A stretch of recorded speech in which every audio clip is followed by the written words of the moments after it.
আমরা নামাজের মাকরু সম্পর্কে আলোচনা শুনতেছিলাম। ইতিপূর্বে কয়েকটি ভিডিও, প্রায় 4টি ভিডিও শুনেছি। আমরা এখন 5 নম্বর ভিডিও শুনব। যে আমরা 21 নম্বর আলোচনা শুনতেছিলাম, টুপি, পাগড়ি অথবা রুমালের ভাঁজে সাজদা করা। এগুলো পরিধান করার পর সিজদা করার জন্য পূর্ণ চেহারা খোলা রাখতে হবে। পাগড়ি নিচে পরা যাবে না, টুপি নিচে পরা যাবে না। হ্যাঁ, এগুলো বা রুমালের ভাঁজে সেজদা করার সময় রুমালটা বিছিয়ে দিয়ে তারপর সাজদা করলেন, এরকম করা মাকরু। 22 নম্বর, কোনো নামাজে বিশেষ সূরা নির্দিষ্ট করে সবসময় পড়া তা পড়া। কোনো নামাজে আপনার অনেক সূরা বা কোরআন মুখস্থ আছে, আপনি কোনো নামাজে একই সূরা বারবার পড়লেন, বিশেষ করে ফরজ ওয়াজিব নামাজে একই সূরা বারবার পড়া উচিত নয়, নির্দিষ্ট করে নেওয়া যাবে না। আপনি পড়লেন, ঘুরিয়ে ফিরে সব পড়তে হবে।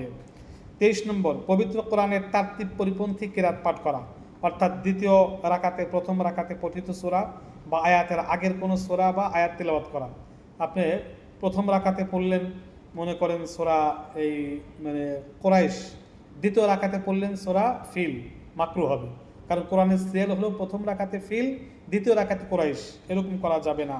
অথবা প্রথম রাকাতে কোরআনের আগের আয়াত পড়লেন আর দ্বিতীয় রাকাতে কোরআনের তার আগের আয়াত পড়লেন, এইভাবেও পড়া যাবে না। তারতিব ঠিক রেখে নামাজ আদায় করতে হবে। 24 নম্বর, পেশাব পায়খানার বেগ নিয়ে নামাজ পড়া, তবে অক্ত সংকীর্ণ হলে ভিন্ন কথা। পেশাব পায়খানার বেগ, এই মুহূর্তে নামাজ পড়া মাকরু। 25 নম্বর, খুব ক্ষুধা অনুভব হলে এবং খাবার তৈরি থাকলে না খেয়ে নামাজ পড়া মাকরু, আগে খেতে হবে পরে নামাজ।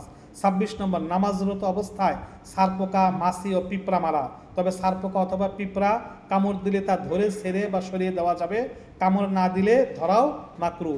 27 নম্বর, কোনোই পর্যন্ত জামা ইত্যাদির হাতা গুটিয়ে নামাজ পড়া মাকরু। জামা যদি এমনিতেই হাতা কাটা হয় তবে তা পরিধান করে নামাজ পড়া খেলাফে আওলা বা অনুত্তম, তবে জায়েজ।